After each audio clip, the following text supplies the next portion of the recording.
Good evening and welcome to our monthly near-death experience support group meeting. We welcome family members, seekers, and students of the NDE.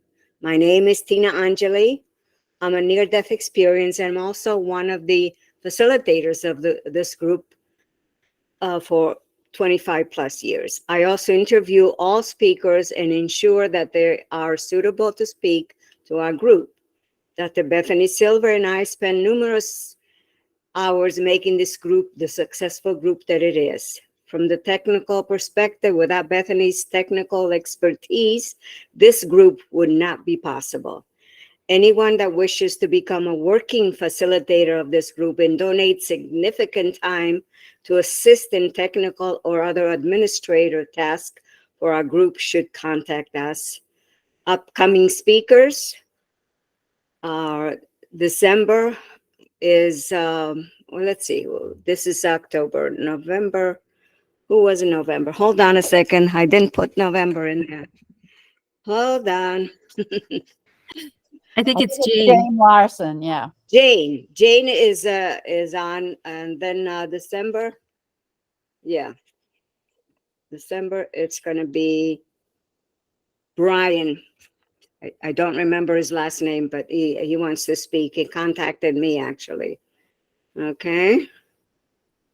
All right. So Dr. Zeke, after numerous conversations in person and on the phone, I've gotten to know you very well. I'm really very grateful to know you, and I appreciate you volunteering to speak for us this evening. I would like to give you the time to talk about your experiences on your own, but also know that to allow individuals enough time to ask the speaker question, there'll be one question limit per attendee until everyone with questions has had an opportunity to be heard. And then the meeting will conclude promptly at 8:30. Anyone wishing to continue to share with other attendees may remain. We ask that all attendees mute their audio, and when Zeke concludes the sharing, it's going to be open to questions. Thank you. Go ahead. Hello, and thank you, everybody. Thank you, Tina, so much. And right now, sending blessings to all of you, even though I'm feeling a little nervous. No need. But I feel that that's going to pass in a moment. And so I was, I told this story many times. I've written a paper about my near-death experience over and over again. I don't. Am I starting in the right place, or should I tell a little more about myself? If you wish, go ahead. Go right into the story. You got 45 minutes or more. Okay. Well, I could expand afterwards, I suppose, because there's a, I mean, I'm not very well defined in that at that point. I've gone through a lot of different types of education, but mainly in the healthcare, in not so much medical, but chiropractic college, and I focused on nutrition for many, many years. And I think my insights probably came from my experiences and into nutrition, or at least my realizations of what was good nutrition came through some of these experiences I had. But I'm going to go right into this story. I had wrote a paper about it back in my undergrad, and it was entitled Dead Man's Curve.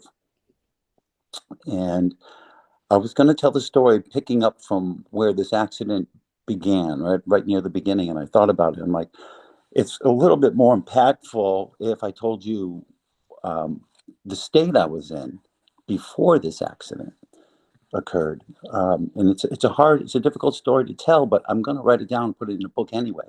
So I might as well start here. So if you guys are ready to go on a little ride, it's a little crazy ride. I was certainly on it. I graduated high school, and I wanted to, it was this is my second near-death experience, so I wanted to get that clear. I had a near-death experience when I was 7, but that had worn off. Somehow I had forgotten all about it. And so the second one actually brought the memory of it. So I have to really tell the second story first. So I was 19. I fell in love with a rock band called the Grateful Dead. And I went off to go on tour to go to many shows out in California. And right before I got on a Greyhound bus to do this tour, and I was very excited. I was just, totally excited about the future. I was breaking free. Of course, you can imagine 19, done with high school, hitting the road. And I packed up a huge backpack, way too much stuff. and I hit the road. But before I got on this bus, I was secretly arrested by the DEA for LSD. And so I had been set up on a deal, and this shit went down, and they secretly arrested me, and then they put me on the bus, thinking that I would inform for them when I got out to the California. So I ended up on this bus, obviously scared as shit. I was petrified. I couldn't speak much at all, and I rode this bus with a buddy who I couldn't speak to about anything the whole way across the United States. Met up with some other folks, and we were all going to the same place. And so I had, long story short, I got quite paranoid. I was very scared.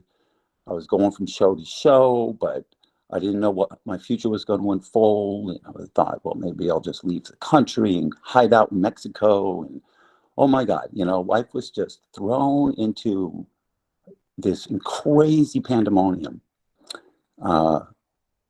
And so as things progressed and I went from show to show, I called a friend. He came out to meet me. We met up in Colorado at a show. And then from Colorado down to New Mexico to Santa Fe was the next show. And this is where things turned around.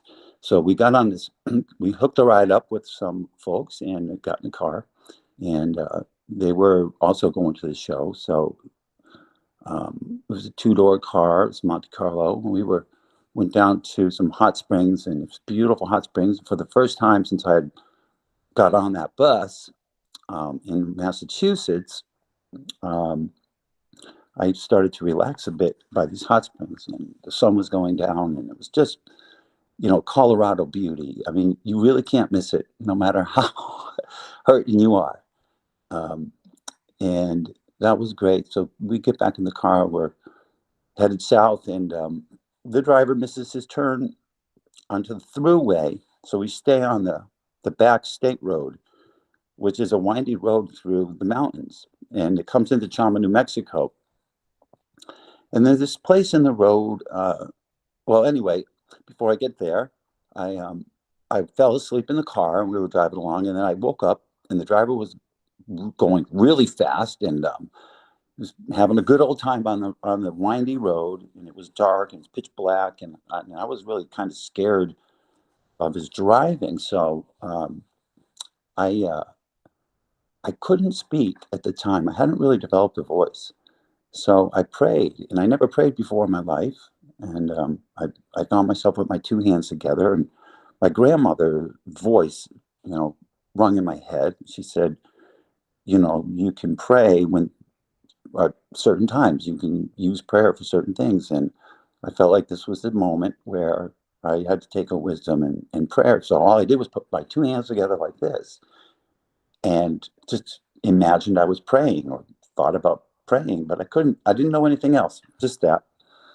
And I fell back asleep. And next thing I know, I woke up, and the road, there was a falling rock sign in the road, and there was falling rock in the road, and the road disappeared to the right real hard. It just whipped around like a hairpin turn, and the car lost, its footing on the road. We were going pretty fast, and slid through the gravel and off, airborne, into the sky, and all I saw was stars, and we were airborne. I felt the drop in the, I felt the gravity not there, sensation of floating. Um, I realized at that point that I was going to die in this car wreck, and I said goodbye to my mom. And I was really sorry for her. I thought, she was going to be really sad. And then I thought I was having a good time at life too. I was like, darn, I was having a good time, even though I was in such a state. So the car is flying in the air, and next thing I know, I'm outside the car, and I can see the car, and I saw a hand grab the car and put it back on the mountainside. Now, these stories are not easy to tell because I find that there's some emotion stuck in my body. And if I start crying, I might start laughing at the same time. It's okay. So, excuse me. It just happens this way.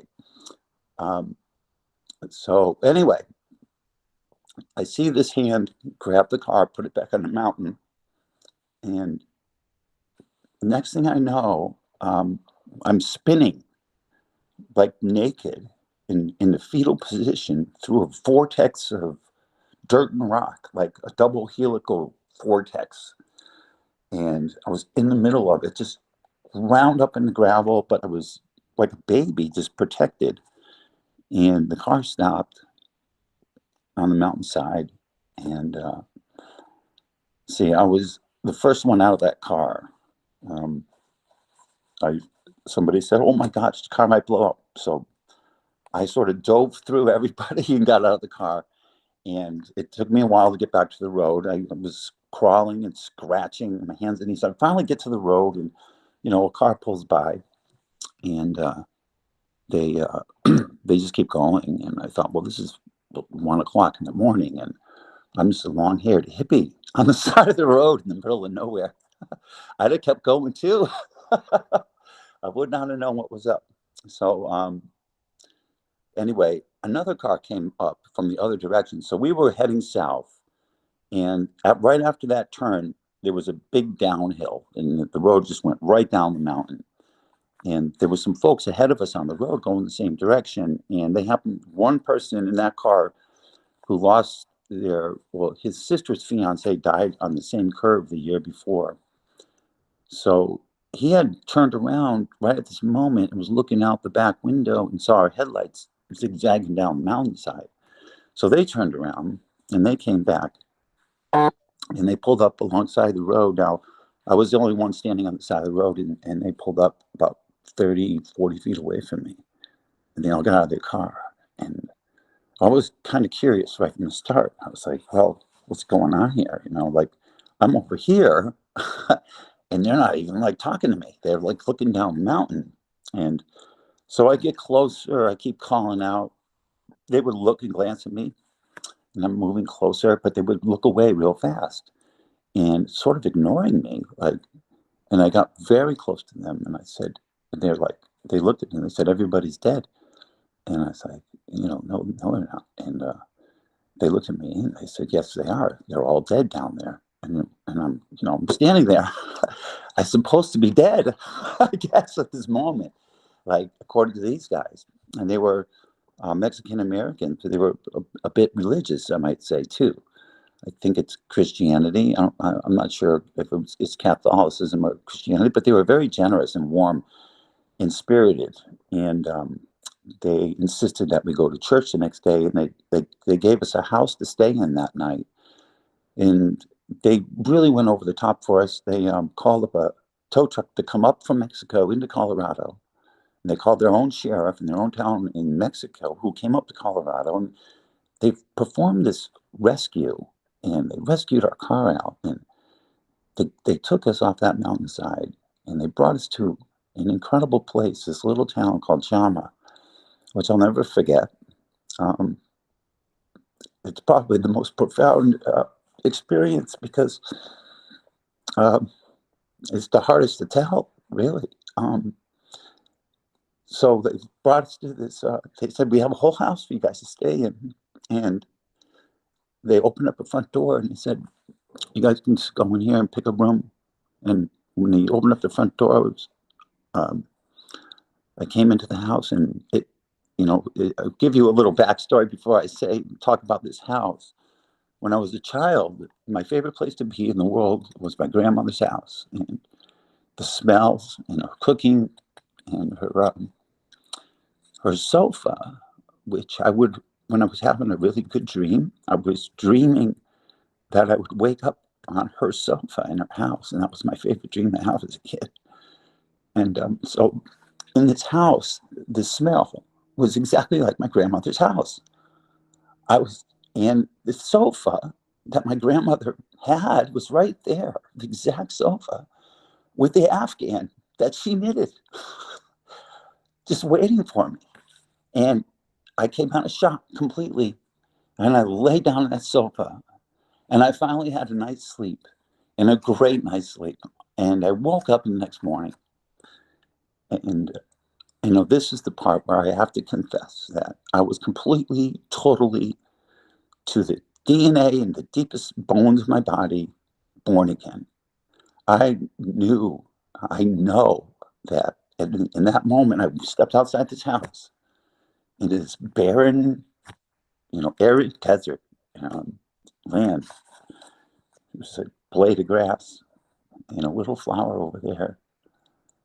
And I thought, oh my God, it's so freaking beautiful. Oh my God, life has this in every moment. It has this immense beauty. It's in every single moment. And I knew that, and I lived it. I lived it for I don't know, it maybe lasted about, it lasted several years, but, and the knowledge of it lasted several years. But, you grow up, you have a kid, you do things in life that require your focus, and then you go under stress, and then you forget about some things. And I had gotten reopened up to all of this through, I guess it was the Galactic Federation or something like that, where I heard a message, and it brought me back around. And so in my coming back around, I began to write a book called Dead Man's Curve. And so I hit the wall on the book, and it was only like within a couple of months, I met Kathy Trueheart, and she listened to my story. It was flowing out of me for some reason. And I think that was the one I told her. I might have told her about the first one where I got run over by the milkman. But if there's time now, I could tell you about the milkman story. But I think maybe first I would stop, and if anybody has questions, then I would be delighted to answer and expand on parts of this story. Life got quite interesting and beautiful after that event. And I was shown signs the very next day, the rainbows, waking up in the desert in Santa Fe the next morning with balloon fests happening where the balloons were going up as I was waking up.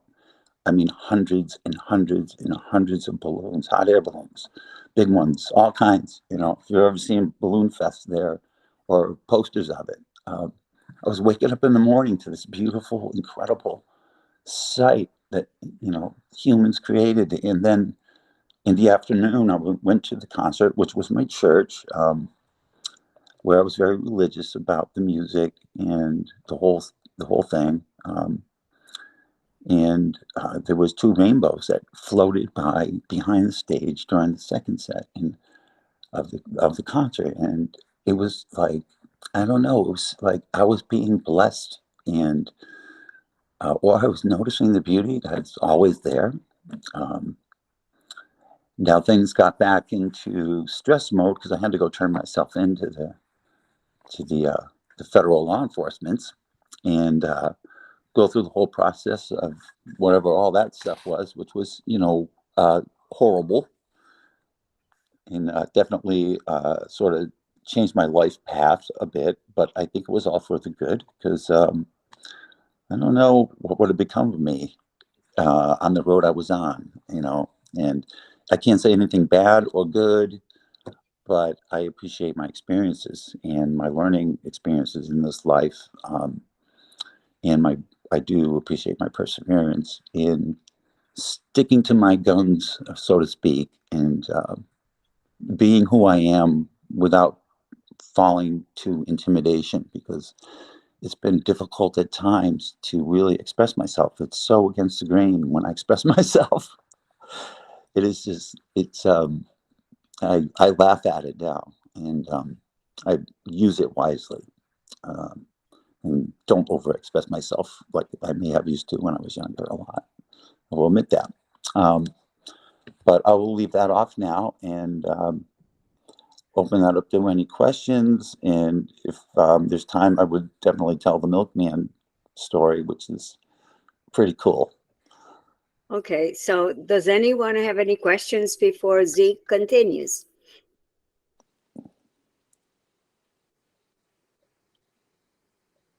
Okay. Bethany, you're first. Wow. Okay. Thank you so much for that story, Dr. Zeke. I am a little confused, but maybe it's just me. When you had the car accident and you left your body, Yeah. okay.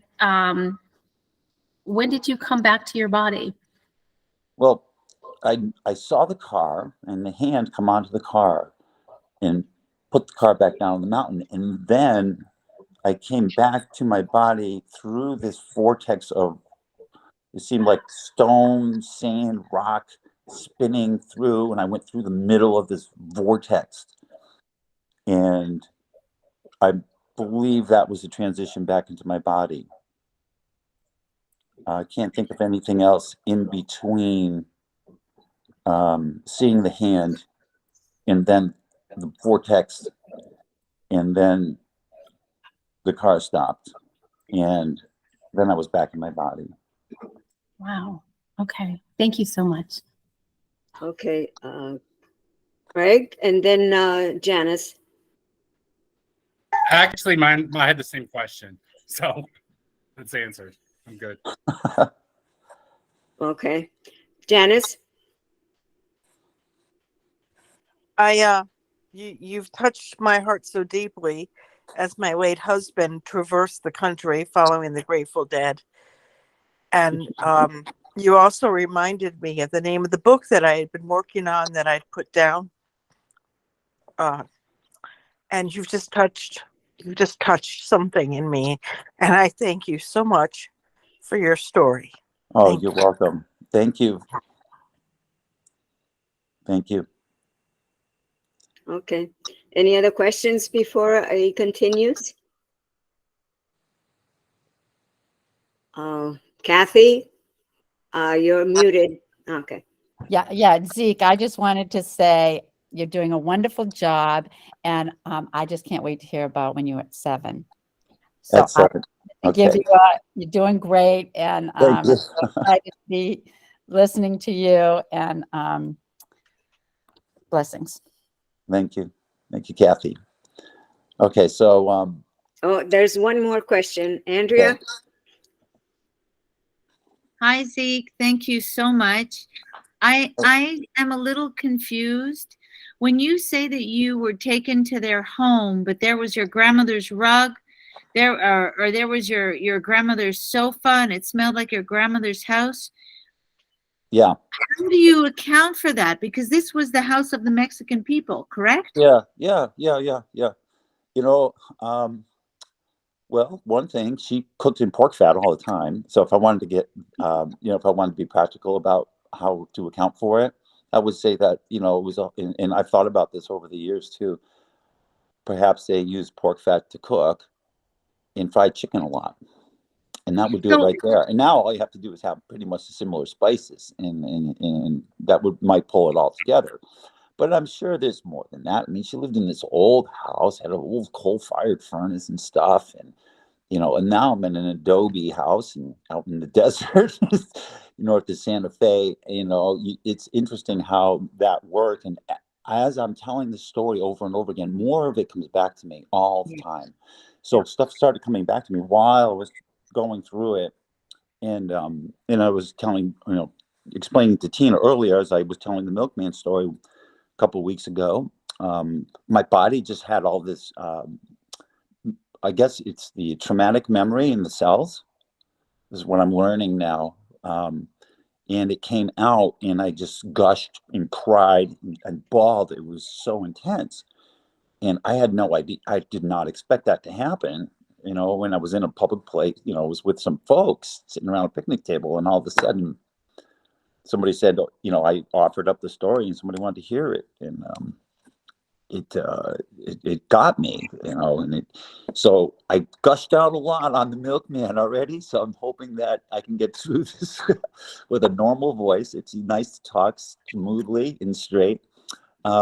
So as a child, I was often plagued by a bellyache. Now, I'm not sure if I bellyached because I didn't like school or I didn't like certain teachers in school. I definitely was belly aching a lot if I didn't have my homework done for my reading class. So I think this was one of those days I belly ached my way out of school. To Mom, I don't feel good, and I think she had to stay home from work. And, she had 5 kids, so but I was pretty much the only one who did this, I think. And so this is a day, I'm riding. I instead of staying home and being sick, though, I hopped on my sister's new bicycle and I was cruising through the neighborhood. We lived in Springfield, Massachusetts, and in the heart of the city, and riding my bike around. And as kids, we used to get ice from the milkman. The milkman would stop and open up his back door and deliver his milk, and he'd also hand us ice out. So we'd always go running over to his truck and get a handful of ice in the summertime. So the milkman pulls up, and I thought, oh my gosh, I'll go over and get a handful of ice. So I rode my bike and planted my foot on his back bumper while I'm seated on my bike still. And he didn't open that door up. Instead, he went in reverse. And down I went. And he dragged me for about 30 feet under the truck. And I'm still on the bicycle. And as I'm going down, of course, I wasn't sure if I had the thought that I was going to die. But my body did. My cells, my nervous system was like, here it comes. This isn't right. Something happened there. But I went down and I was yelling and screaming from under that truck, and I could see the drive shaft and the linkage spinning right in front of my face, and I was hollering, and the milkman finally stopped, and what happened next was so vivid. When the milkman peeked underneath the truck, his head was upside down. His skin was as dark as a human skin can get. His eyes were as white as a human's eyes can get, and they bulged out so big. And what I saw was pure love looking at me. It was, and I think about this, and it was one of the most beautiful things in my whole life.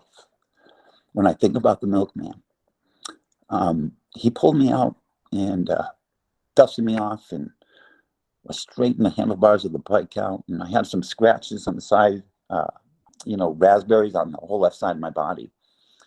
And, but it wasn't bad, and it wasn't gushing blood or nothing. I could stand up straight. So I start walking my bike home, and I'm head hanging low, just going along. I'm just looking at the sidewalk, going real slow, pushing the bike. And I think you might know how a big old maple tree had pushed up the sidewalk blocks with its big thick roots, So you've seen sidewalks like that where the concrete's heaved up, right? Well, the concrete was heaved up by these big tree roots, and this root grabbed me and pulled me right up to the tree trunk. And then I found myself hugging the tree, and the tree was talking to me, and its voice came right into me. And it was audible to me at the time, and it said, "It's not your time to go. We need you here." And but it was more like, "It's not your time to go. We need you here." Like a tree would talk. That's the voice that came in. And I came out of shock. And I walked my bike back home. And I was sort of like happy-go-lucky when I got back. And I was like, I'm not going to tell a soul. I did not tell my mother. I told nobody. The milkman, he was so happy that I walked away, because the rest of his life was not going to be good if he ran me over and he couldn't pull me out of there, or if I was injured in any way. It would have ruined that guy's career, And I was so grateful that I could walk away from that, because I didn't hurt the milkman. He didn't get hurt. And so when I had 2 weeks ago, I was telling the story, and one of the most important parts that struck me, and this is the part that brought me to tears, was I had realized that, and it was a profound inner knowing that the trees, like, reached out their limbs, like, or metaphysical limbs, or whatever you want to call it, and coddled me underneath that truck, and protected me. And that part was the most emotional part. There's something I never even remembered about this until I started telling it, and it came back to me 2 weeks ago, and it came back to me in the middle of telling the story, and I just cannot explain that this stuff here. It's really difficult. And it did hide in my body, and I still feel like I gotta unload. I don't think I've unloaded the dead man's curve experience yet. I've been working with the milkman, and so I'm still going through it. It's not like I'm still going through it. I'm finally up to it to go through it, and I feel so blessed, and I'm so grateful to Tina and Kathy Trueheart for bringing me in on this, because I was stuck. I was trying to write the book, and I hit the wall, and so it was difficult to start telling the story, and I can tell why it was difficult, because the intense, I'm going to call it cellular memory, I guess, when your body remembers the trauma, and you can think whatever you want about it, like, oh, I understand it, I'm healed, or I could I understand it, but understanding it does not let go of the trauma. And so, but there's ways, I guess, to get into that experience. If you haven't let go of the trauma, if you let go of it, you would know. That I can assure you. You would know if you've let go of the trauma, the physical trauma that hides in you. Other than that, I couldn't explain it further. That was all I could come up with. But there's a big relief. It's not like I go back into it and live with it. It's passing through, and it comes back into my meditations now, where I can just keep cleaning house, and keep opening up to it, and letting it pass through me.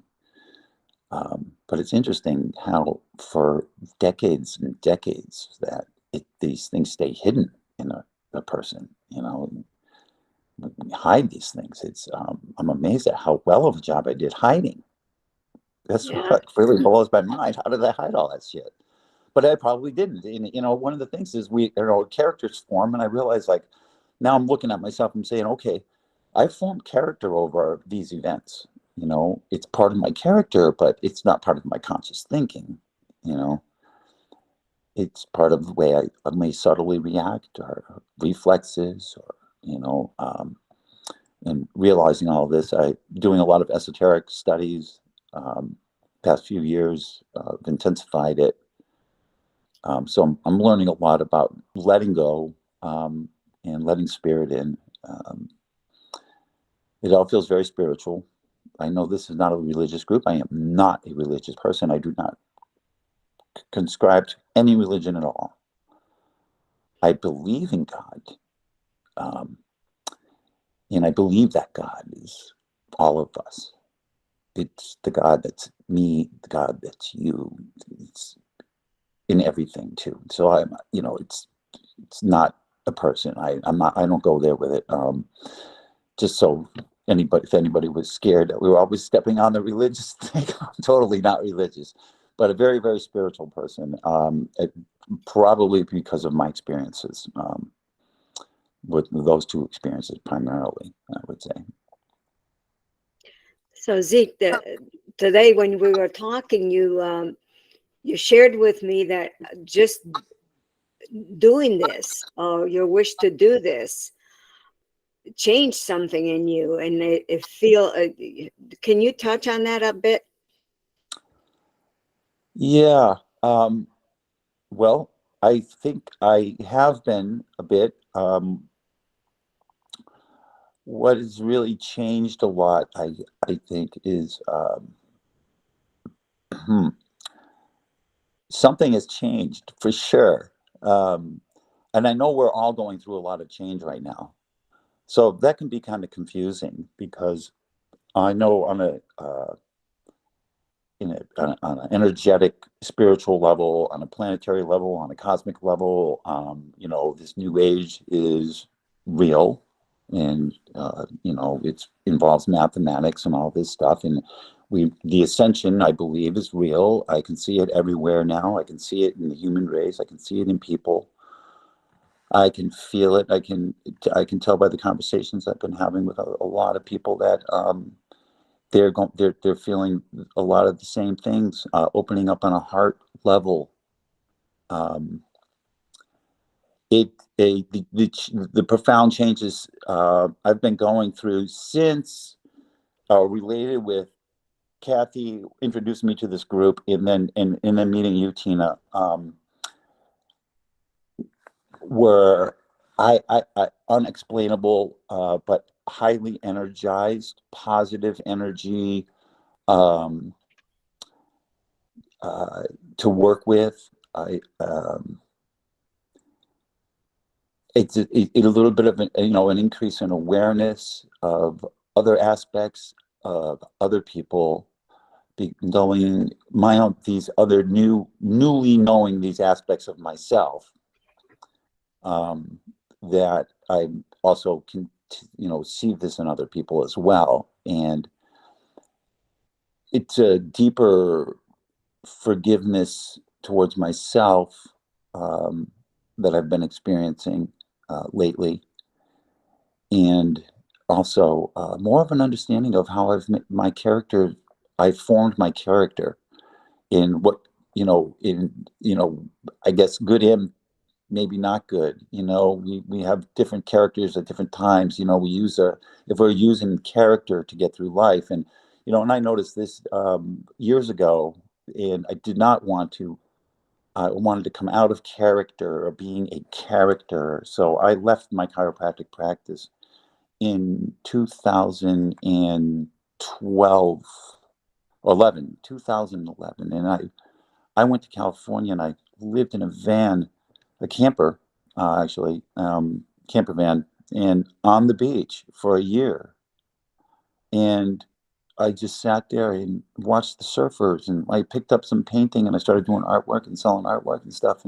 But mostly I just watched the surface and stared at the ocean and wanted to downlive. I didn't want to be Dr. Zeke, honestly. Like at the point there, I was just trying to transcend character and be a person again. I felt like I slipped into a sort of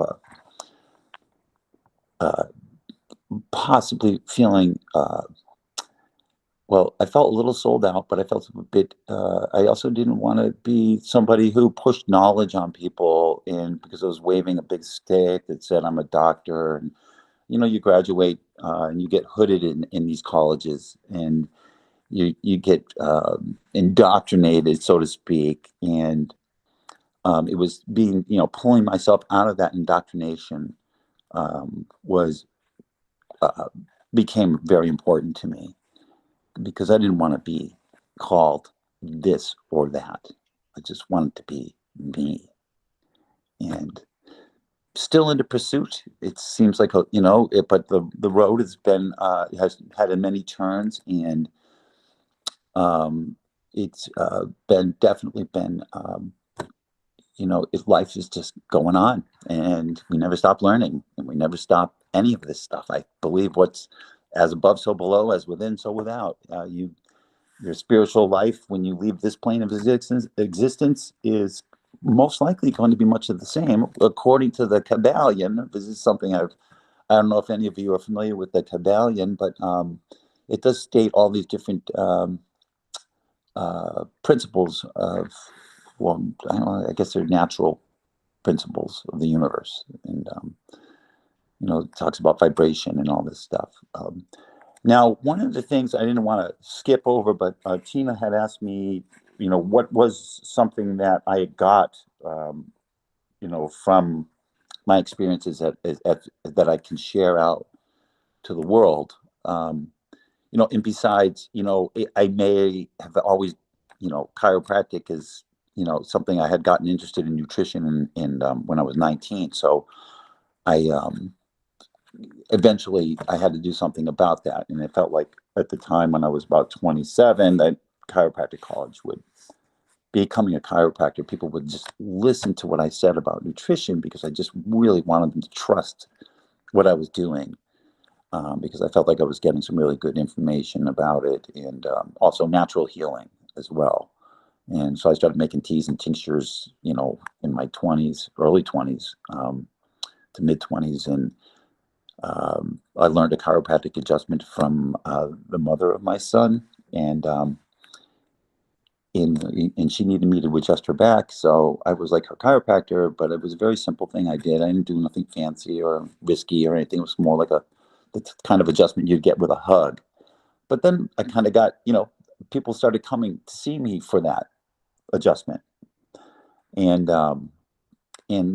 then I started serving up my teas to people and stuff, and healing their colds and stuff like that. And, you know, it's just stuff like simple stuff like that. And I got into energy healing through chiropractic school, realizing in the middle of chiropractic school that what we're doing is energy work. It wasn't, you know, a chiropractor might come out of the college and think like, okay, I'm going to move a bone, and it's going to create a reaction in your nervous system, which is going to take you out of a little nervous, a chain nerve loop of reaction that gets stuck in the body. And so to remove your subluxation, you know, and your autonomic nervous system gets all involved, and you can go with the science on that one, and it only gets you so far. And, you know, I realized that this is energy. This is all pure energy. So that may be one of the gifts that I share, is also seeing energy. I'm able to connect people with a crystal in the center of the earth. And I know when that connection happens, and I can see the light around them. I can see the light around me. I see auras. I spent a couple of years way too psychically receptive. I was into people's shit all over the place, and I didn't know what the fuck was going on with my life. Who was I? And I was like, why am I experiencing this and that? And I was enlightened one day. One of my brothers took me aside, and he said, hey, took me out of the room, and he said, you know, he noticed I was feeling great, having a great time. And I went into a room with a woman, one of our friends in there, who secretly had an abortion I didn't know about. And she had been going through the throes of, you know, having to have had that. And I didn't know. I instantly went in there and sunk down like a rock, you know. And my buddy pulled me out, you know, and he said, of the room, and he talked to me in the hallway, and he said, you know, Andrea, she just had an abortion, you know. And I just, like a rocket, I was set free, and I realized that I think what you call this empathy. Is that what we call this? Is that empathy? I was just extremely empathetic, I guess. And I, you know, out of control empathetic, you know, I had to find a way to control that, but to also realize. So I went on a quest. Every time I felt weird, I would start asking people if they're all right. And and I think that's probably what, got me into chiropractic, because I knew that on some level, I wasn't going to feel good if you weren't feeling good and you're in the room with me. If you're not feeling good and I can do something about that, then we're both going to feel better. But we're all together and we're all one. And that's one of the clues I got to that unity that we have, is that you really can't feel better than the other person in the room unless you are doing certain things. And if you're doing certain things, then you can actually create, you can lift up the room. So if you know that you are susceptible to a room of people, then you ought to know how to run your energy up and create a high vibration that actually lifts up the whole room. So I know how to do stuff like that. But one of the most interesting things that I got was talking to dead people. And I know it sounds funny and cliche and stuff, but every funeral that I have been to, I have been in communication with the deceased on the way there, except my father's. I don't know what was up with my dad, but everybody else, my friends, mothers and fathers, uh, in people that I barely know, who I learn about really close to their loss, then I'll connect with that person. And I had my partner for the last 10 years. Right before her mother passed away, just hours before she passed away, I met with a wolf. And this was a real wolf out in nature. And the wolf said, he said, "We're taking care of Joan. We got it." And I was just like, what is going on with that one blew my mind. So, there's lots of little mysteries that pop up all the time. But, and it's a gentle, beautiful thing. When it's somebody who's deceased, and also know that, we just never die. I've been in touch with my mom many times. I've heard her voice many times. I've felt her a bit. She used to actually contact me, before she died, and she was in the nursing home, very much closer to her death, though. It happened more often, where I would leave the nursing home and she would come into the car when I was driving away and visit me while I was driving. And so those experiences, they're very easy for me to go into and to have, and to do remote viewing and stuff like that. Like when I learned about remote viewing, I was like, oh, of course, of just, in, so, I have friends who try to entertain me with lots of new age esoteric stuff. And sometimes I'm just like, oh my God, like, why have I heard this before? Or why do I know this stuff? Like, without hearing it before, like, but I know that when you're hearing truth, you know. And, so you might get caught up in like, how do I know this? But when you don't even question that one, I guess. It's just, and so I think some of these things came to me from being out of body. Now, what I realized, Tina, and this is what it's coming back to my memory now, what we were talking about earlier, was that I have been living outside of my body, and ever since the milkman accident, probably, and then adding on this other near-death experience where I really was aware of being out of body. Or it maybe happened from Dead Man's Curve only, but I was since then kind of overly psychic. I really had to clamor down on it and cut myself off a bit, and isolate myself, because I just couldn't deal. But I feel like I've been just outside my body for most of my life. I'm 61, and so the accident happened at 19 years old. So yeah, it's been most of my life. It's 42 years of living outside my body, and I'm finally realizing that your spirituality is you're in your body. And I was always outside, and I had fun, and I had wonderful spiritual experiences and wonderful physical experiences, but I really wasn't living in my body. And so this is something that is really bringing me back in. And I had to go through these experiences in order to get to the meditation, where I'm bringing it home more, to clear the pathway of really being whole with myself.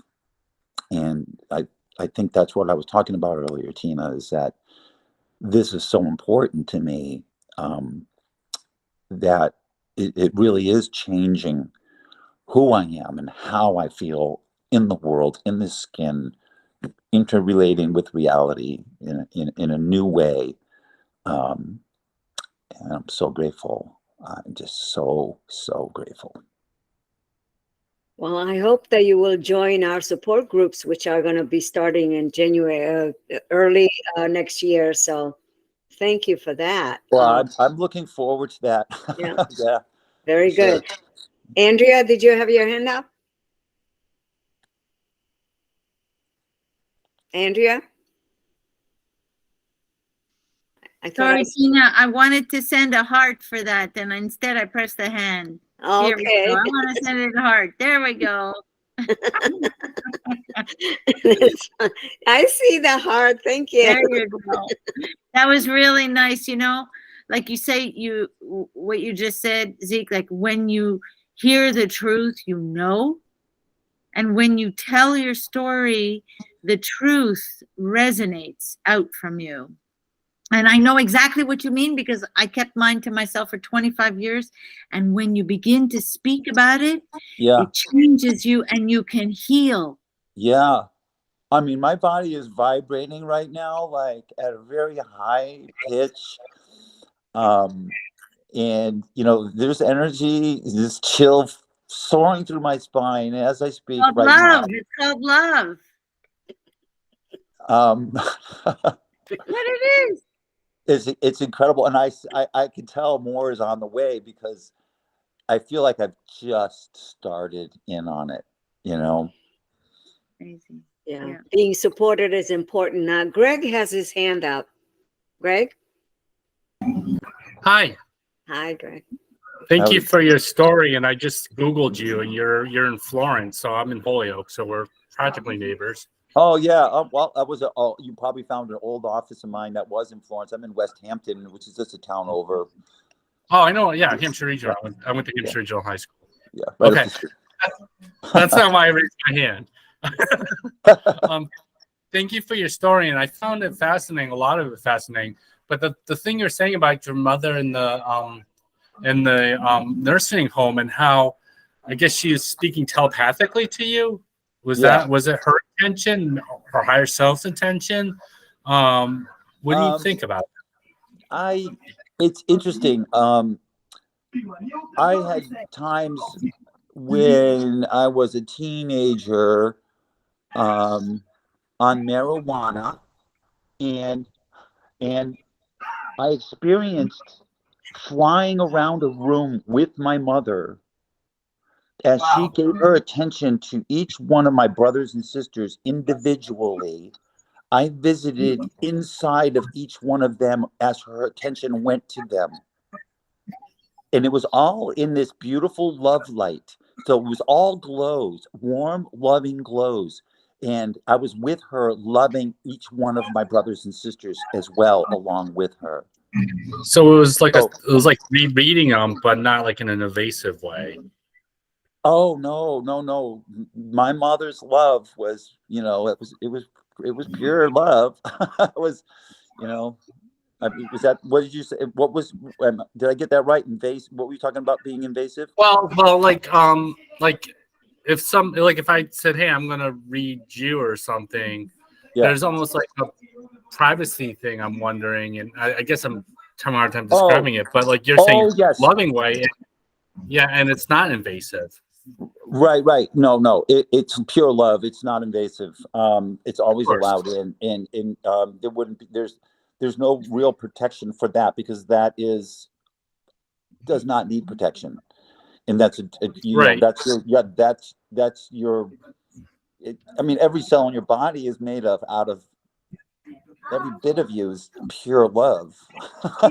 It's like coming shining at you. And so that's, our hearts are all one, Greg, right? I think our hearts are all one, and I think this is probably that experience could be equated to. It's just the singularity. Like, we're not really going anywhere. We're not really flying and going anywhere. We are simply just being with. We don't have to leave our bodies and take flight to go to another person or another place in the world to experience it so much as to just know that we are one with the whole thing, and that there is no space in the time and in space, or on the other side of this reality. There is no time, and this is very common. So if there's no time, and this is one thing I've noticed about time, when you minus time, you minus geometry. There can't be shape. There cannot really be shape when you take time away, because if you think about point A to point B in a line, what you first learned in geometry class, say here's a dot, it doesn't really exist, and here's another dot, it doesn't exist, and you draw a line between the two, and they still tell you nothing's there, but there's a line there. And I might be getting a little distracted. No, it's all right. This is but when you're learning geometry, in learning geometry, it takes time to go from that one dot to the other dot. So it's all a measurement of time. A line represents time. It's time to travel from one end of it to the other. Otherwise, length and distance don't mean a thing when you take time away. They just don't even exist, right? So you just have no length, no distance. So we are all together in a time-free zone, where our experience is the whole when you're out of time, when you're not having a time experience. And then it's an unexplainable experience until you actually sit with it and be there in some way. But you can keep imagining it and keep asking for it and keep imagining it and keep demanding it and keep knowing that you're going to have that experience at some point, maybe. One thing that I'm learning to do more of is to, when you want to see something change, that you visualize and feel that it has changed and it's done, and you're living your life changed already. And then, you can get set free from that pattern of whatever the confines of geometry and the confines of time. Now, it's good to use time, and this is where I've fallen off the deep end, is that I am no good with time, and so now I'm on a struggle to get back. Maybe this time thing will come back through these meetings, and I will get to experience time in a more normal. I don't even want to say the word normal. How can it be normal? Nothing is normal anymore. Time isn't even normal now. It behaves very differently. It's wobbly and stuff, and it's speeding up and slowing down, speeding up and slowing down. It's my experience to it. So, I don't know if that answers your question. But... it makes a lot of insights to kind of think about. Yeah, really Thank cool. you, Greg. Glenn is next. Hi, Dr. Zeke. Thank you for your stories, man. They're really impactful and just so much stuff. But I just need to ask one question first of all, and hopefully we'll get back to another one later. But I was really struck by you talked about. Sorry, excuse me. How you became super empathetic, and I can relate to that, and I'm working through some of that now. And I'm wondering if you might just speak for a minute or two about how you learn how to, as I think as you phrased it, to up your energy or to become more resistant, or how to manage that. Well, I think the first thing that popped in my mind is when I was pointed out to me one day that I was too open, and that maybe I ought to be careful. And my friend said, look, this is how you can, one way to protect yourself is don't look at anybody. Look in between everybody, right? Well, I went on a meditation for a long time, right? And I looked in between everything. And that was really liberating because there's energy between everything. And I used to watch the energy just all over the place, and I was just always seeing energy, and I left objects behind. So I then began to see objects just kind of floating in an energetic state.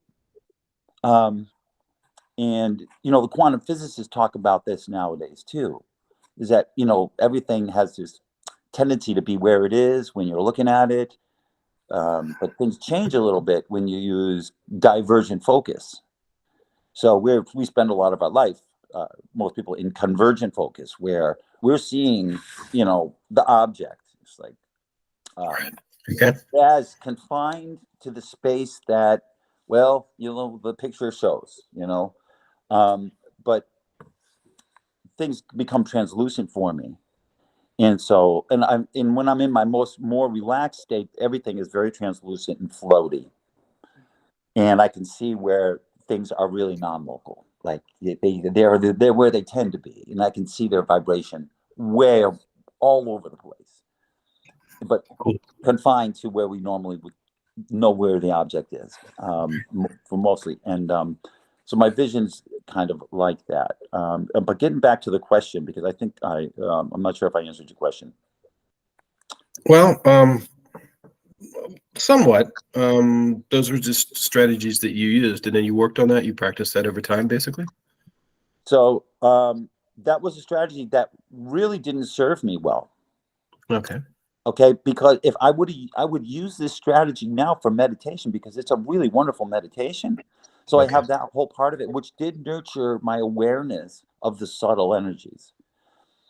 And also, like, things happen when I play music.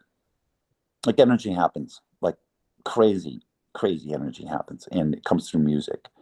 So that's one thing that I've been nurturing out the best I can. And recently, since this all began a few months ago, Kathy, this old band that with these musicians I played with decades ago, we've all come back together on this whole new way of communicating musically. And it has been absolutely fantastic. I've got goosebumps now thinking about it. It's one of the best, most exciting things, it's just, just a beautiful, beautiful reunion. I hope you get to hear our band sometime, Kathy. You're nearby, so maybe you will. But getting back to, I think that's what I got to share. All right, thank you. I appreciate it very much. Very good. Thank you, Glenn. Willie? Okay. I don't know how to ask this question because you seem to be popping in and out of different states of explanation of things, but I'll just throw it out anyway. Do you think that there's certain levels of reality, like where you've been, as far as the non-corporeal state? Would you say that that's real and this world is not real, or we live in an illusion as far as the physical state? I mean, what's your feelings on that? As I listen to you ask this question, I take in a whole lot of quantum physics and a lot of channelers, the Quo, the Law of One.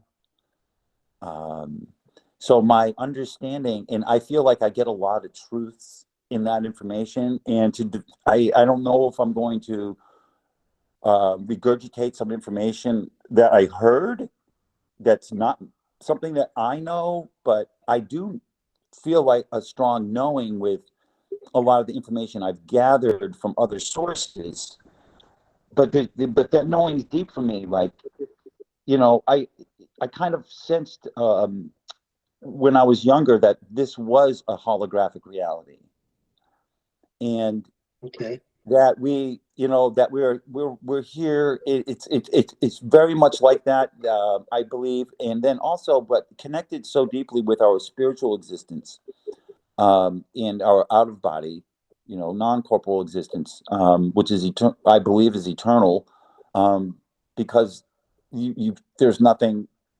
I mean, it's almost like we are, if you can imagine, nothing in a sense. The nothingness of in between everything is what we really are, because would they say a fish, you know, isn't able to tell that it's in the water or something, you know? Um, so So, maybe. so is this a program that we're in and we have to follow the program? Is that what physical life pretty much amounts to? Well, I wouldn't. I honestly, like, I feel like I would be a fool to say like this is what physical life amounts to, because I'm really learning a lot more and more and more all the time. So I think and then I will take what I've learned and apply the techniques that come along with it and the exercises, and they're quite rewarding and they're liberating. So, and you know, I, you know, I believe we are all here to learn. That's all I know. It's like a learning experience, and we're learning to love. We're learning our forgiveness. We're learning our gratitude. I can't really see anything else that's more important. The number one thing it seems to be is love, you know, in immense gratitude. Seems to be like, you know, we can go off in many directions and talk about a lot of different ways that we exist, in how many levels and in how many dimensions. And I, you know, in all the dimensional traveling I do, I mean, I've experienced dimensional shifting. You know, I mean, the stuff that's really crazy, like we put a plant in the ground in the garden, come back a week later, the plant's gone, but you can't see that the plant was even ever there, right? And then 2 weeks later, the plant's back, just as if it was never gone. Now, these are happening. These things are happening more often now, and you know, I see that as, you know, as what do they call it? You know, you shift into a different um, reality, right? Yeah, Like a different, yeah, different dimension, dimensional shifting, or dimension, something, yeah. overlapping, or something, dimensional overlapping, shifting, whatever they're calling it these days. That kind of stuff does happen, and I think people go through this a lot and experience it, but don't know what to call it. Like, I know I'm not the only one. People around me are also doing it. My son called me up and he had this event happen too, which was just uncanny. I was just like, oh, you know, I think he was experiencing it as well. In these shifty times we're in, I mean, we're going through the big shift. So everything's shifting. So what we all know collectively is becoming new. Like how, you know, it's all coming new to me. Now, you know, I know we're not promoting anything. I have been affected by an author, and is it okay to share? Should I share this author?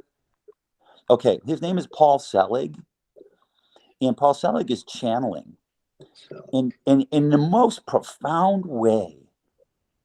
He is channeling, and he does the audio for his books himself, which I thought, oh, that's interesting. He's doing the audio, but what you're hearing is him channeling as the audio is recording, and it's the information is coming in on a vibratory plane that is not spoken, and it's immense information, and it's instructional information. And you know, listening to this book, you know, I had some experiences just from sleeping after listening to the book in my sleep.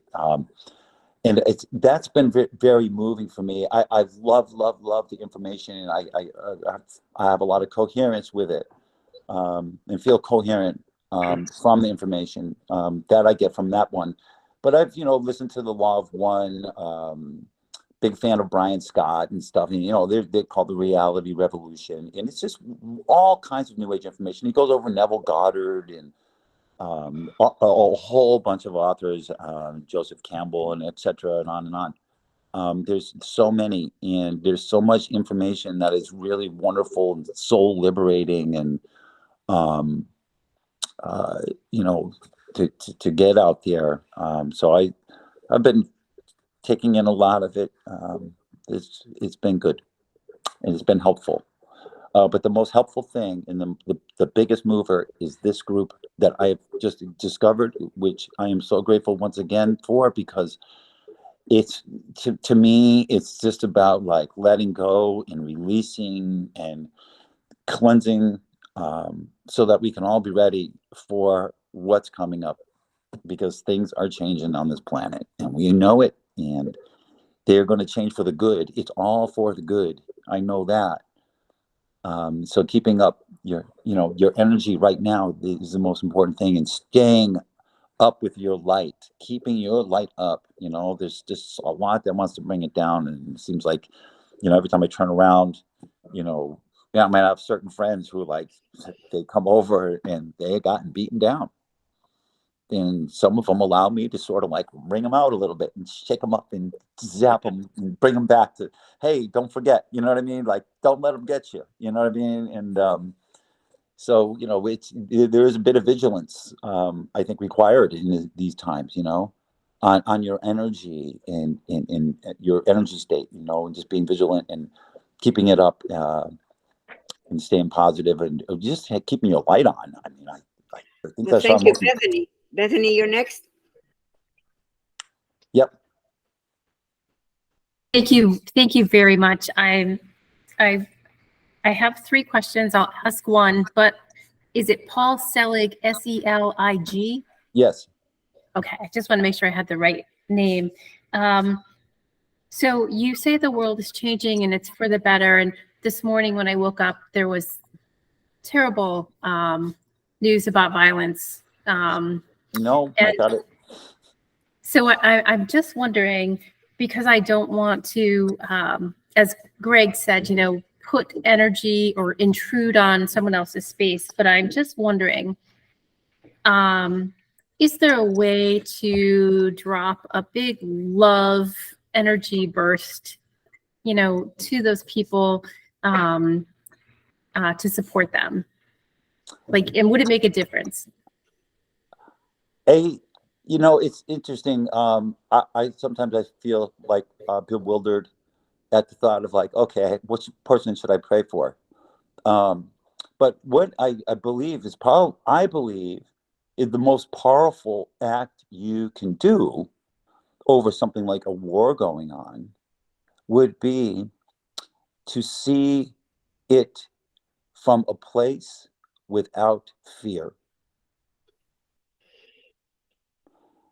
So if you can get to a place without fear and then view and then take in information, then you will experience something. And I don't really want to talk more about that, because this is coming from Paul Selig now, and it's coming from the entity he channeled, which you know, claims to be the Christed entity. Not per se Jesus himself, but it's the Christed, the Christ, which is love, and it's of the fourth, the heart, you know.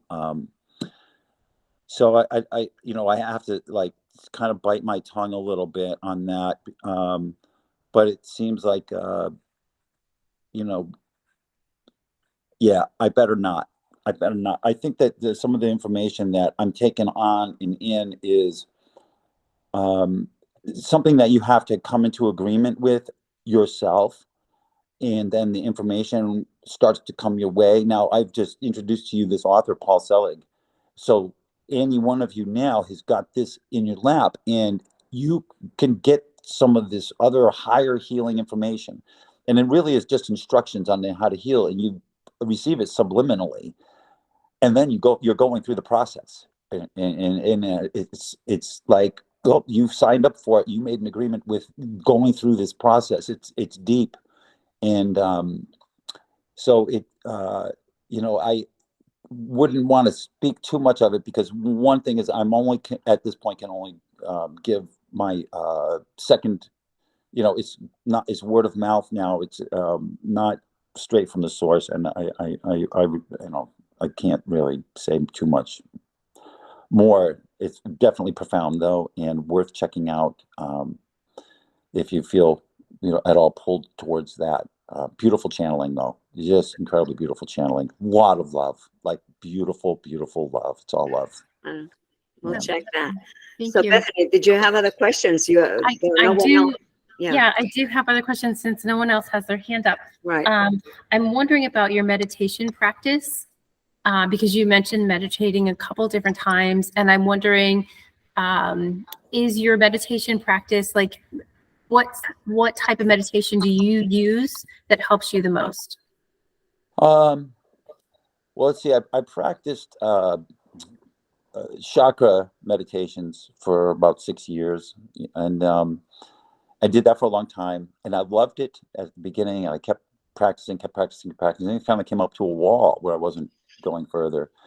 And so I read somewhere, it must have been on Instagram or Facebook, and somebody was advertising it. Throw away your chakras and just come back to 3 of them, you know. So I sort of like, I realized at this point that all thinking about all the chakras is driving me nuts too. There's just too much clutter in your brain when you're going to go through 7 chakras. So I simplified my meditation down to that. And now primarily I do root chakra and heart chakra meditation, but I use awareness practice that I learned. So it's, you use an awareness practice. So it wasn't all about just going inside, but it's about being fully aware of everything all around you. So it's once again using divergent focus. So instead of focusing on one thing, you let everything into your focus, including what's behind you. So this meditation here, and then you're opening up your heart to the energy that is coming through. And this is a wonderful way to let things go in that practice. I think the instructions are also in the book called The Ultimate Secret. And I found them in other places too. So there's been many techniques, and they all seem to be about awareness and becoming more aware of everything. And so I think one of my most powerful meditations is the letting yourself become completely aware through your senses, and using all of your senses, and being aware of what your senses are feeling actually, you know, which it helps me out because it helps me to get me back in my body. And but that's the connection that we have. That's our antenna to the spiritual. It's actually the physical body. It's according to what my practice right now. That's the framework I'm thinking about it in.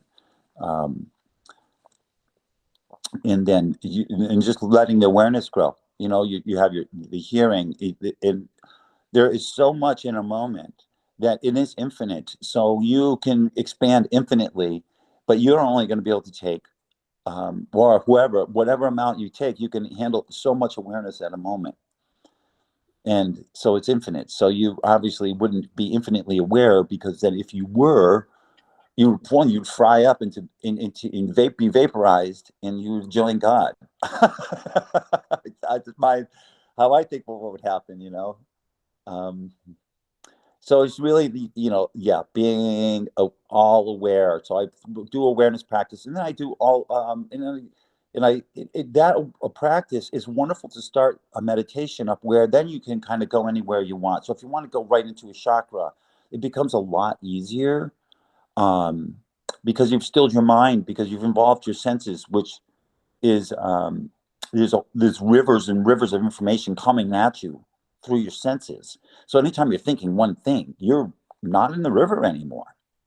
You know, you may have a memory of being in it, but as soon as your thought starts going, you're not in that river. You'll know when you experience that in that meditation. Like you stand in the river, boom, you start thinking about, oh my gosh, I'm standing in the river now. And now you're not, because you started thinking about it. So it's meditation is, of course that's what it is. I mean, you can't really dodge the bullet, but I think that there's a certain amount of wrestling with the mind. And in that exercise of being able to stop your mind, it just gets easier and easier. And it's okay to do that, because sometimes self-control and control of the mind seems to be like what everybody wants to be able to do, right? Just control their thinking, control the mind. And something I know I need to do. But I don't Very want to good. control your mind. You know what I mean? Like, I don't want to control other people's mind. I just want to control my own mind. And your opportunities for peace and growth, I think, are mine are more in being able to not think too much. Thank you, Glenn. Glenn is next. Hello. Oh, hi. Yeah. You mentioned divergent focus a couple of times, and I'm wondering, it sounds like you have a lot of experience doing meditation, various forms of contemplation. Are you familiar with Hakalu, I think it's called, or Hakalu, where you do the peripheral vision and trying to engage the right brain through expanding the vision type of thing? I actually had a Hakalu. little something similar to that. Somebody had a technique I knew, and it was and it's something that I use now and then. I learned it so many years ago, and I don't know what it was called, but I engage distant focus and then near focus, and look to the left, look to the right, sing a little nursery rhyme. Okay. And then Yeah. it's no, for real. No, I believe you. That's not Hakalu, but I believe you absolutely. Yeah. Well, you're trying to the divergent focus really is kind of a neat way of putting it. Never heard it described the way before, but as I have come to learn, you're trying to engage primarily. I think they describe it as the right hippocampus. It's the expansion factor, and then the left amygdala is the bliss factor. So when you get those cross talking together, it's called the enlightenment path. I'm not sure if that makes sense to you, but so the Hakala is when you're trying to get that focus away, so you want to perceive as much as you can, like trying to see the river but not think about the river. Right. So that's getting into that right brain and getting that expansiveness going, so you're starting to shimmer away or collapse the focus. Yeah. Anyway. Well, I've recently learned that within the last couple of years, and but I knew I had a head start on it because I had already been doing this meditation of looking between everything. Well, that's perfect. I love that. Which is great. Which is very much like divergent focus. So Okay. when you use divergent focus, you're not looking at any one thing.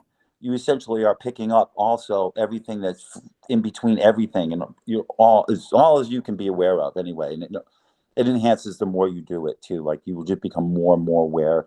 Like, I've gotten to points where I'm aware that I'm sitting on the planet Earth and spinning on a ball, flying through space on a ball. On this thing, right? We're all flying through space, hurling through, and this is a great meditation because I can go and visualize that I'm on this ball, and there's the moon, and it was this one grounded me a lot. It was a wonderful thing, but in your awareness, it goes far. You can become totally aware of this Earth, of its workings throughout its core, and that you're part of it, and that it's nurturing you and loves you so freaking much. Like the Earth is, of course, it loves us more than, well, it's a hard game to choose between the Earth and the sun. I mean, you got both of us loving us up, and they're big balls of love. Yes, And yes, they are. And so being aware of your lover, of your mother and your father, you know what I mean? Like, and so the awareness is a lot of fun, because suddenly you can actually be aware of the solar system, and it's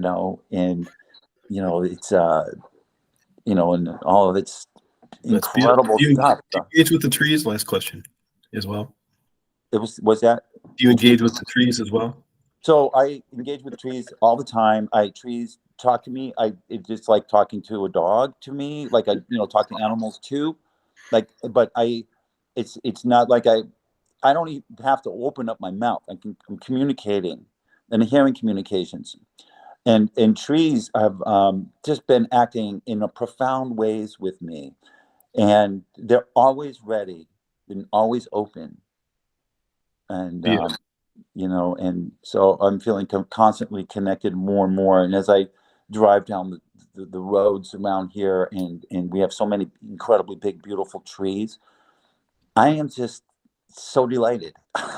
They lift me, and I reignited the love through this group and through retelling the stories, and coming back to my milkman story of in the trees coming in and saving me, and then realizing that my connection with trees has always been very profound, but I sometimes forget it, and forget about it, and I realize, oh, nowadays more and more I'm like realizing staying more connected Right. with that energy. You can just walk down the street and feel the very atoms of the air giving you love, and the trees and the sun and the moon and everything, right? Yeah.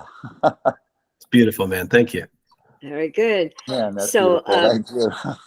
thank you. Bethany, did you have any other question before you can stop the recording? And I want to thank Zeke for, for being our guest this evening.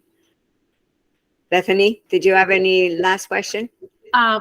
I had wanted to, because of the relationship you had with the tree when you were 7, and your story about the milkman, I wondered if you find that being in nature is soothing to you and helps you feel more calm and connected. Oh, absolutely. I have to. So I live in a very, very natural setting, and I've never wanted to.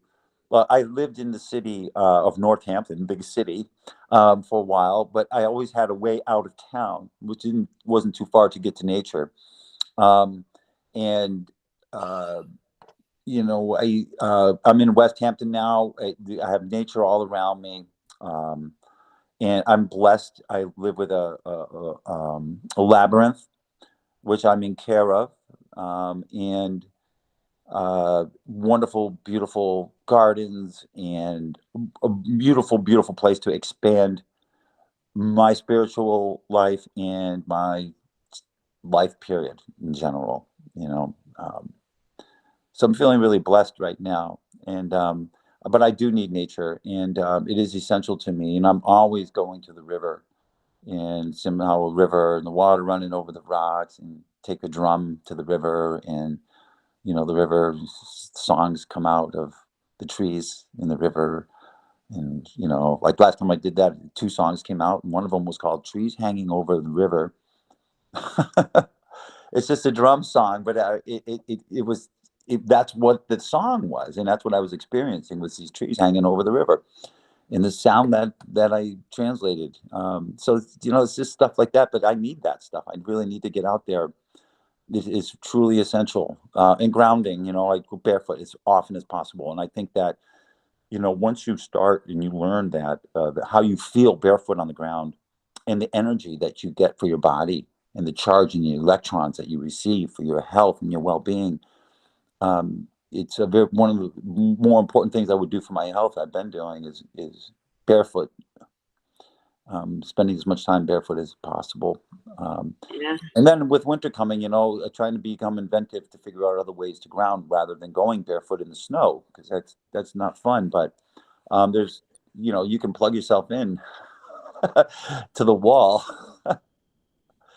And there's a ground. Usually, most plugs have a little ground on them. You can plug right into that ground, and you can ground. But they call it earthing, and there's a wonderful movie about earthing that is really wonderful to see, and how it heals. And so I think that's part of the forest bathing and stuff like that. Well, thank you. Now, Zeke, how can people reach you if they wish to?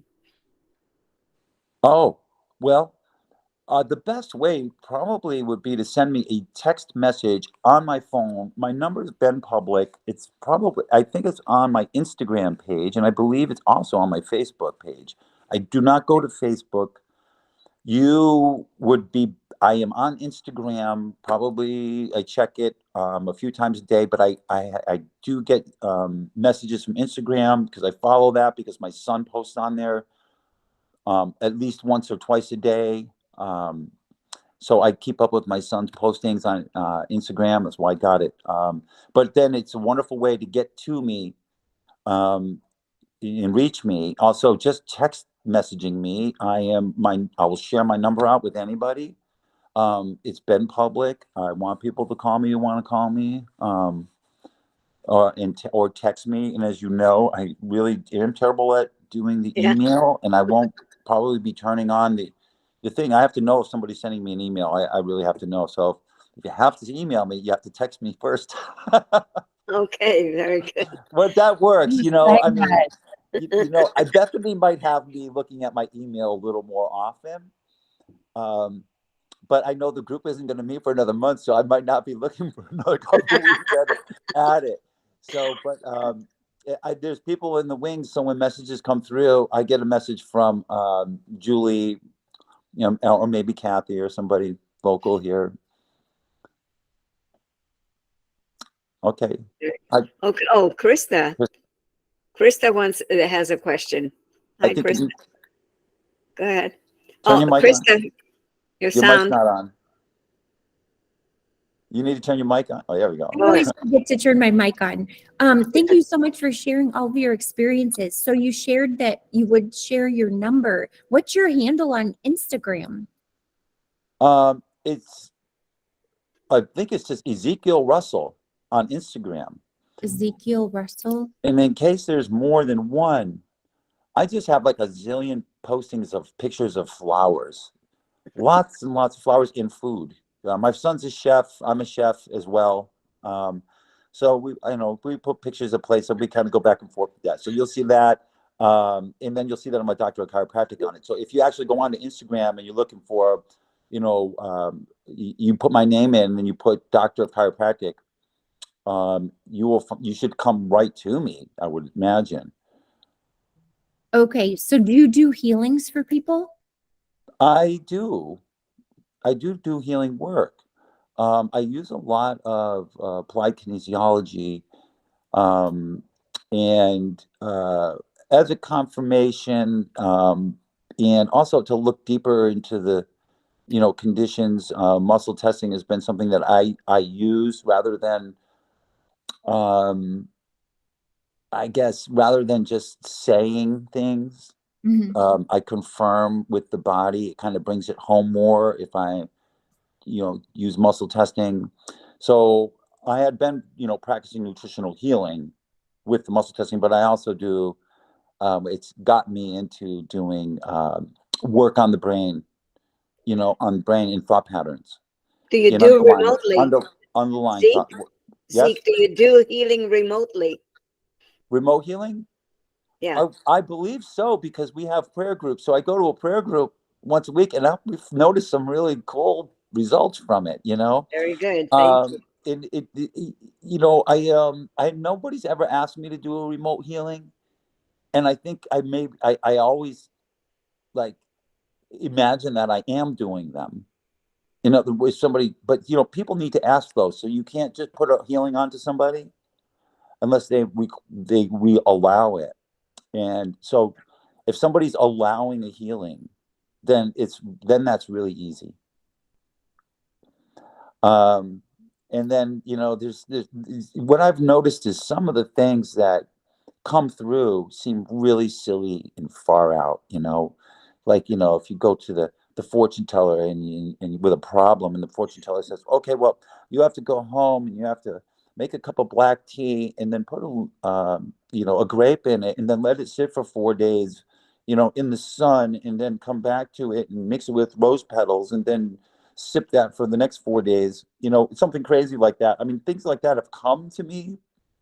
As far as like healing goes, which is it's energetic healing. It's not real spiritual healing. So I know that there's a difference between these things, and I've done energetic healing work, and I can do that, but it doesn't last. And I know that what I've learned, that there's yellow ray healing, which is the individual. Like if I was to do energy work on you and put my hands over you and perform Reiki and stuff like that it's not necessarily permanent healing.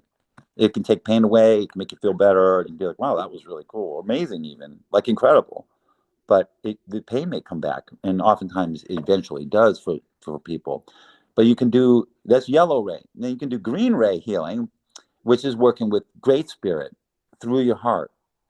And that individual, I'm not doing any healing at this point. So just directing. So that kind of healing is something that I've had permission to do. But I haven't really used it a lot because you have to still have permission from the person receiving the healing. So on some level, and I can get permission. I know I can do the permission retrieval if I know who it is. And then if they've given me permission, which would it would be basically just it's kind of like remote viewing type of thing where you check in with the person. And if they're willing, then you can go forward with the healing. So, it's like that. So a distance healing, it's if I could try it. I would try it. I think we do it all the time though, and it's pretty. Well, thank you. Bethany has her hand up. Bethany? Yeah, thank you. Dr. Zeke, I would love to invite you to our loving healing meditation that we do once a month as part of our group. That's on Sunday at 4, so it's next Sunday, and we just all come together to give loving healing energy to people who have requested it. So it would be great if you wanted to join us. Oh, yes, I would love that. Yeah, because Krista Marie and Andrea bring their gifts to that meeting, and we have a great time. So that would be wonderful if you could join us. It sounds good. I'm having a great time. I right now with you guys. A lot of fun, really. Thank you. That's really. awesome. I'm going to stop the recording because I know we've got a little bit past our time, and I don't want to keep people up. But everyone, I'm going to just stop the recording, and